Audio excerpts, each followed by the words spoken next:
Hello each and everyone, the one who is watching my video. Global online मराठीमध्ये तुमचं मनापासून स्वागत.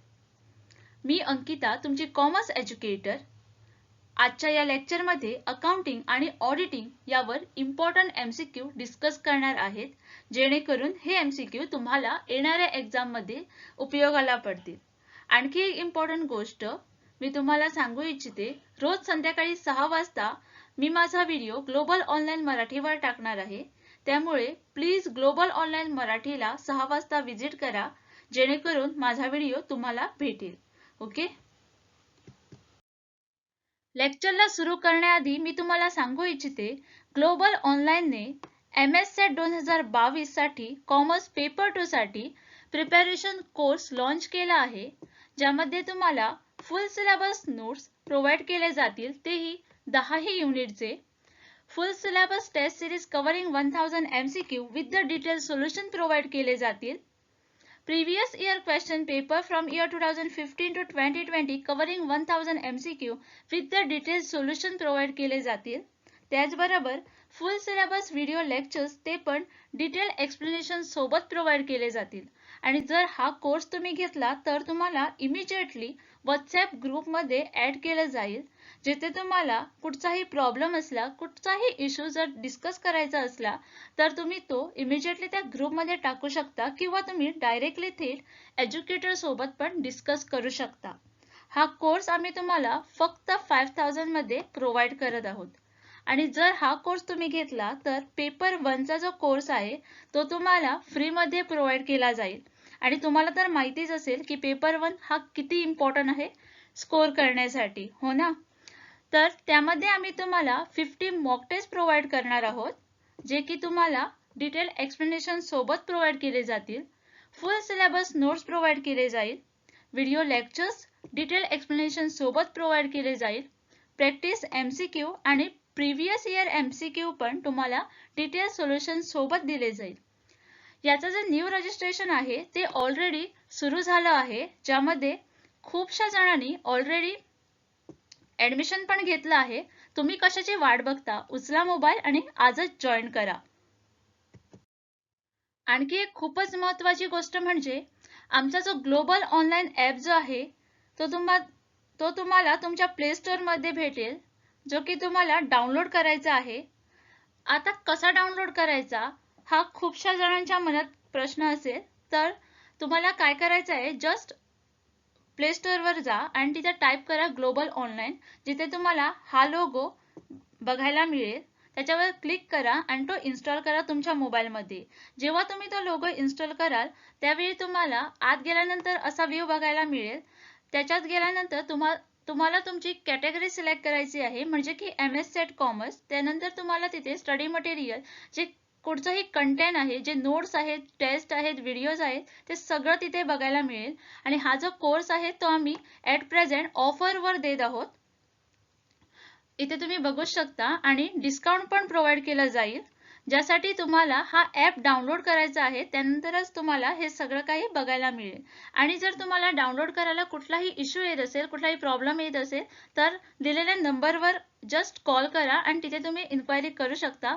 Otherwise तुम्हाला याची जी लिंक आहे ती डिस्क्रिप्शन बॉक्समध्ये प्रोव्हाइड केली आहे. त्या लिंकवर जर तुम्ही क्लिक कराल तर हा ॲप तुम्ही इझिली डाउनलोड करू शकाल. ओके. मटेरियल कव्हरसाठी कॉस्ट ऑडिट आणि ऑप्शन्स आहेत. माल आवक प्रक्रिया सेकंड ऑप्शन आहे. मानक किंमत भिन्नता मोजण्याच्या पद्धती थर्ड ऑप्शन आहे. ओव्हरहेडचे वर्गीकरण. आणि डी जो आहे तो आहे भंगार, अपव्यय, साहित्य, हस्तांतरणाचा लेखाजोखा. आणि ई जो ऑप्शन आहे तो आहे कमी किंवा जास्त शोषणाचा लेखा उपचार. आणि या पर्यायामधून आपल्याला करेक्ट आन्सर जे आहे ते निवडायचे आहे. ओके. खर्च लेखा परीक्षण खर्च खात्याचे सत्यापन आणि खर्च लेखा आयोजनाचे पालन तपासण्याचे प्रतिनिधित्व करते. कॉस्ट ऑडिट हे कॉस्ट ऑडिटिंग रेकॉर्डची अचूकता तपासते की ते कॉस्ट ऑडिटिंग तत्वे, योजना, कार्यपद्धती आणि उद्दिष्टांची सुसंगत असल्याचे सुनिश्चित करते. कॉस्ट ऑडिटिंग मध्ये खालील गोष्टींचा समावेश होतो, म्हणजेच खर्च खात्यांनी अचूकता, खर्च अहवाल, खर्च विवरण, खर्च डेटा आणि खर्चाचे तंत्र यासारखे खर्चाच्या लेखा नोंदणीची पातळणी. या नोंदणीची तपासणी ते खर्च लेखा तत्वे, योजना, कार्यपद्धती आणि उद्दिष्टाचे पालन करतात याची खात्री करण्यासाठी. राष्ट्रीय संसदाच्या इष्टतम वापराबद्दल सरकारला अहवाल देते. इथे या प्रश्नाचे करेक्ट आन्सर होईल ऑप्शन नंबर फर्स्ट, ए आणि डी फक्त. म्हणजेच माल आवक प्रक्रिया किंवा good inward procedure and accounting for scrap wastage material transfer, म्हणजेच भंगार अपव्यय साहित्य हस्तांतरणाचा लेखाजोखा. Which of the following are the right of statutory auditor, म्हणजेच वैधानिक लेखापरीक्षेचे खालीलपैकी कोणते अधिकार आहेत. आणि ऑप्शन्स आहेत मोबदला प्राप्त करण्यासाठी, सेकंड ऑप्शन आहे संचालक मंडळाच्या बैठकीला उपस्थित राहणे, त्यानंतर आहे सर्वसाधारण सभेला उपस्थित राहण्यासाठी, आणि डी जो आहे तो आहे शाखा कार्यालयाला भेट देण्यासाठी. आणि यापैकी आपल्याला करेक्ट आन्सर जे आहे ते निवडायचे आहे. वैधानिक लेखापरीक्षेला कंपनीचे सर्व आर्थिक पुस्तके, रेकॉर्ड आणि माहितीमध्ये प्रवेश करण्याचा अधिकार आहे. हे त्याला नेहमीच उपलब्ध करून द्यावे. त्याला त्याच्या लेखापरीक्षेसाठी आवश्यक वाटणारी कोणतीही माहिती मिळवण्याचा अधिकार आहे. त्याला ऑडिटरचा अहवाल लिहिण्याचे कर्तव्य आहे. यामध्ये कंपनीचे आर्थिक विवरणपत्रे यांच्या आर्थिक स्थितीचे आणि घडामोडीचे खरे आणि निशब्द प्रतिनिधित्व करतात हे त्यांनी नमूद केले पाहिजे. Okay, all these are the right of statutory auditor. So here the correct answer for this question will be option number 3, that is A, B and C. म्हणजेच मोबदला प्राप्त करण्यासाठी, थर्ड सी जो आहे तो आहे सर्वसाधारण सभेला उपस्थित राहण्यासाठी, आणि जो डी आहे तो आहे शाखा कार्याला भेट देण्यासाठी. हे जे आहे हे सगळे वैधानिक लेखापरीक्षणाचे अधिकार आहेत. इथे या क्वेश्चन मध्ये आपल्याला दोन विधाने दिली आहेत. पहिलं जे विधान आहे ते आहे पर्यावरण लेखांकनासाठी ही कोणतीही मानक पद्धत नाही, आणि जे दुसरं विधान आहे ते आहे पर्यावरण लेखांकन वस्त्र उद्योगांना लागू केले जाते. आणि यापैकी आपल्याला कोणते विधान बरोबर आहे असं विचारलं गेलं आहे. यासाठी फर्स्ट ऑप्शन आहे तो आहे विधान फर्स्ट जे आहे ते सत्य आहे, परंतु विधान सेकंड असत्य आहे. पहिलं विधान असत्य आहे परंतु दुसरं विधान सत्य आहे. दोन्ही विधाने सत्य आहेत आणि दोन्ही विधाने खोटी आहेत. पर्यावरण लेखा हा लेखांकनाचा एक उपसोन आहे. त्याचे लक्ष आर्थिक आणि पर्यावरणीय माहिती दोन्ही समाविष्ट करणे आहे. हे कॉर्पोरेट स्तरावर किंवा राष्ट्रीय अर्थव्यवस्थेच्या पातळीवर एकात्मिक पर्यावरण आणि आर्थिक लेखा प्रणालीद्वारे आयोजित केले जाऊ शकते. ओके, या प्रश्नाचे जे करेक्ट आन्सर आहे ते आहे ऑप्शन नंबर सी. दिलेली दोन्ही विधाने सत्य आहेत. नेक्स्ट जो क्वेश्चन आहे त्याच्यात आपल्याला विचारलं गेलं आहे लेव आणि श्वेटज यांनी एचआर अकाउंटिंगची कोणती पद्धत विकसित केली, आणि ऑप्शन्स दिले आहेत ऐतिहासिक खर्चाचा मॉडेलचे कॅपिटलायझेशन, सेकंड जो ऑप्शन आहे तो आहे संधी खर्च मॉडेल, थर्ड ऑप्शन आहे भविष्यातील कमाई मॉडेलचे वर्तमान मूल्य, आणि लास्ट जो ऑप्शन आहे तो आहे बदलण्याची किंमत मॉडेल. मानवी संसाधन खात्याचे हे मॉडेल लेव आणि श्वेटज यांनी 1971 मध्ये विकसित केले होते, आणि गुंतवणुकीवरील परताव्याच्या दराने सवलत दिलेल्या अंदाजे भविष्यातील कमाईच्या वर्तमान मूल्यानुसार मानवी संसाधनाचे मूल्य निर्धारित करणे समाविष्ट आहे. इथं जर तुम्हाला क्वेश्चन आला की लेव आणि श्वेटजने जी एचआर अकाउंटिंगची मेथड आहे ती कधी आणली, म्हणजे कधी विकसित केली, तर त्याचे आन्सर येईल 1971. ओके,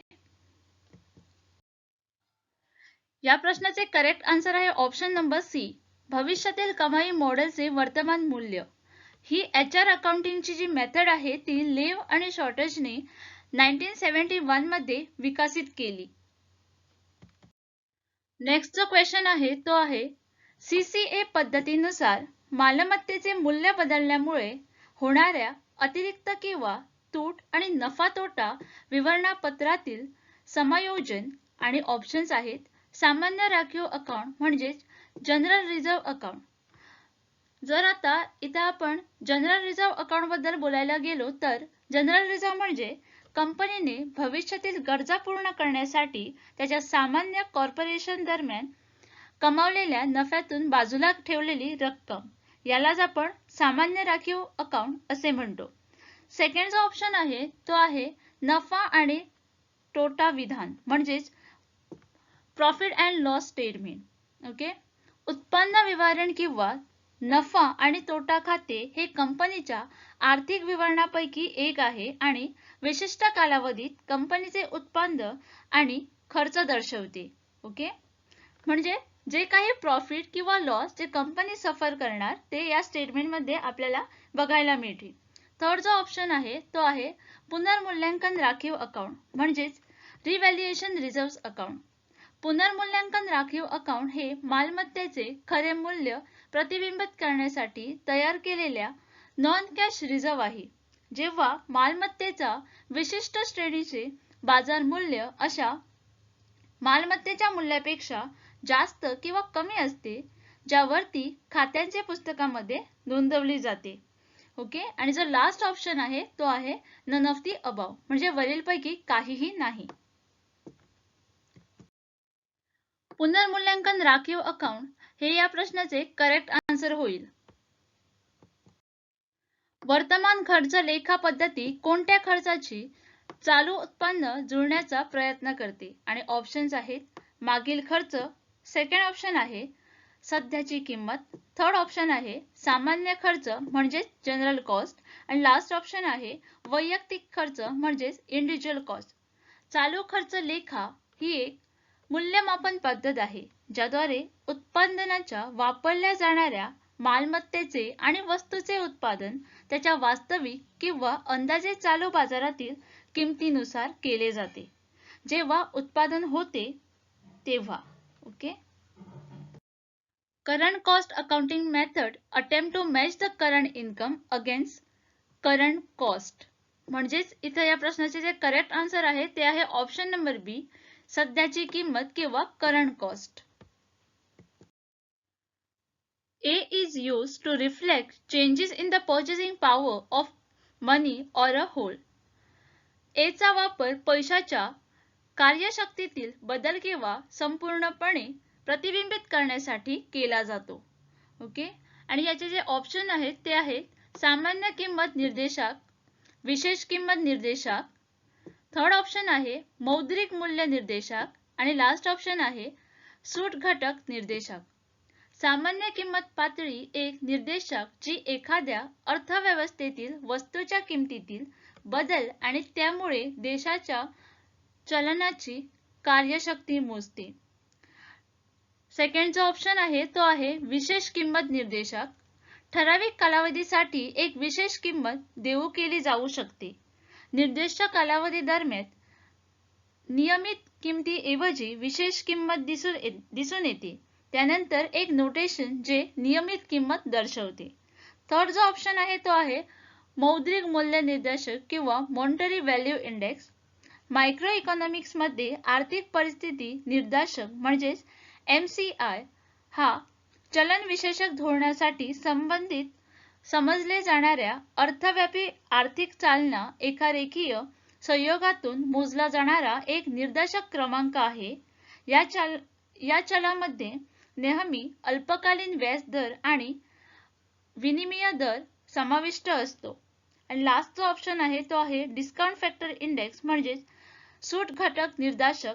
सवलत घटक हा एक वजनाचा घटक आहे जो सामान्यत भविष्यातील रोख प्रवाहाचा वर्तमान मूल्य शोधण्यासाठी वापरला जातो आणि सवलत दर जोडून मोजला जातो जो नंतर अनेक कालावधींच्या ऋण पॉवरमध्ये वाढवला जातो. ओके, इथे मी तुम्हाला चारही ऑप्शन जे आहेत ते एक्सप्लेन केले आहेत.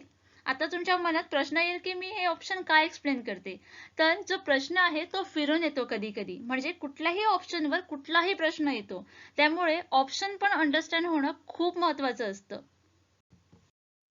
इथे या प्रश्नाचे जे करेक्ट आन्सर होईल ते होईल option number A, general price index किंवा सामान्य किंमत निर्देशक.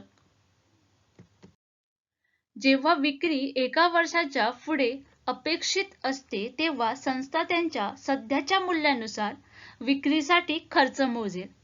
कालांतराने उभत्व केलेल्या विक्रीच्या खर्चाचा वर्तमान मूल्यातील कोणत्याही वाढ सादर केली जाईल. ओके.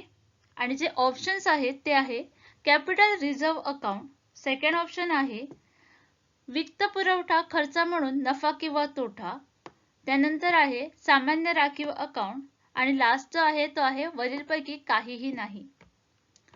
भांडवली विमोचन राखीव निधी अविरत नफा म्हणून हस्तांतरित केला जातो. म्हणजे सामान्य राखीव नफा किंवा तोटा खाती भांडवली राखीव रक्कम प्राधान्य समभागांच्या पूर्ततेसाठी वापरली जाऊ शकत नाही. ओके. सेकंड ऑप्शन आहे तो आहे प्रॉफिट और loss as a financing cost. उत्पन्न विवरण किंवा नफा आणि तोटा खाते हे कंपनीच्या आर्थिक विवरणापैकी एक आहे. आणि जो थर्ड ऑप्शन आहे तो आहे general reserve account. General reserve म्हणजे कंपनीने भविष्यातील गरजा पूर्ण करण्यासाठी त्यांच्या सामान्य ऑपरेशन दरम्यान कमावलेल्या नफ्यातून बाजूला ठेवलेली रक्कम. आणि लास्ट ऑप्शन आहे none of the above. The correct answer for this question will be option number B, profit or loss as a financing cost. म्हणजेच वित्तपुरवठा खर्च म्हणून नफा किंवा तोटा. HR चे मूल्य हे कर्मचाऱ्यांचे सरासरी पगार आणि संस्थेतील त्यांच्या सरासरी रोजगार कालावधीचे कार्य आहे. हे सारं आहे आणि ऑप्शन्स आहेत पंचआयामी मॉडेल, सेकंड ऑप्शन आहे खरेदी न केलेले सदिच्छा मॉडेल, थर्ड ऑप्शन आहे एकूण पेमेंट मॉडेल आणि लास्ट ऑप्शन आहे प्रासंगिक मध्यस्थी आणि अंतिम परिणाम मॉडेल. फर्स्ट जो ऑप्शन आहे तो आहे 5 डायमेन्शनल मॉडेल म्हणजेच पंचआयामी मॉडेल. डायमेन्शनल मॉडेलिंग DM हा राल्फ किंगबॉलने विकसित केलेला बिझनेस डायमेन्शनचा लाईफ सायकलिंग पद्धतीचा एक भाग आहे, ज्यामध्ये डेटा वेअरहाऊस डिझाईनमध्ये वापरण्यासाठी पद्धती, तंत्रे आणि संकल्पाचा समावेश आहे. सेकंड जो ऑप्शन आहे तो आहे अनपर्चेस गुडविल मॉडेल म्हणजेच खरेदी न केलेल्या सदिच्छा मॉडेल. न खरेदी केलेल्या सद्भावना मॉडेलनुसार एखाद्या संस्थेच्या मानवी संसाधनांचे मूल्य उद्योगासाठी सामान्य कमाईपेक्षा जास्त कमाईचे भांडवल करून मोजले जाऊ शकते. थर्ड जो ऑप्शन आहे तो आहे ॲग्रिगेट पेमेंट मॉडेल म्हणजेच एकूण पेमेंट मॉडेल. एकात्रीकरण हे पेमेंट फॅसिलिटर्स आणि जे पारंपरिक मॉडेलपेक्षा वेगळे आहे. म्हणूनच या पेमेंट प्राधात्याकडून लहान व्यवसायांचा सर्वाधिक फायदा होतो. आणि लास्ट जो ऑप्शन आहे तो आहे प्रासंगिक मध्यस्थी आणि अंतिम परिणाम मॉडेल. कार्यकारण भाव आणि मध्यस्थ व्हेरिएबल्स मधील परस्पर संवाद नोकरीतील समाधान, खर्च, उत्पादकता आणि कमाई याद्वारे अंतिम परिणाम व्हेरिएबल्सवर परिणाम करतो.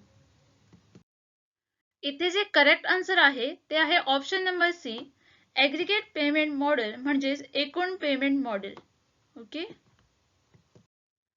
After recognisation and the entity applies म्हणजेच ओळख झाल्यानंतर एक अस्तित्व लागू होते. आणि ऑप्शन्स आहेत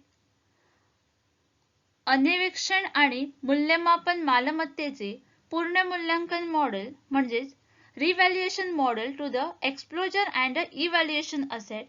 सेकंड जो ऑप्शन आहे तो आहे अन्वेषण आणि मूल्यमापन मालमत्तेसाठी खर्चाचे मॉडेल म्हणजेच cost model to the exposure and the evaluation asset. Third जो ऑप्शन आहे तो आहे एकंदर ए किंवा बी. आणि लास्ट ऑप्शन आहे दोन्ही ए आणि बी.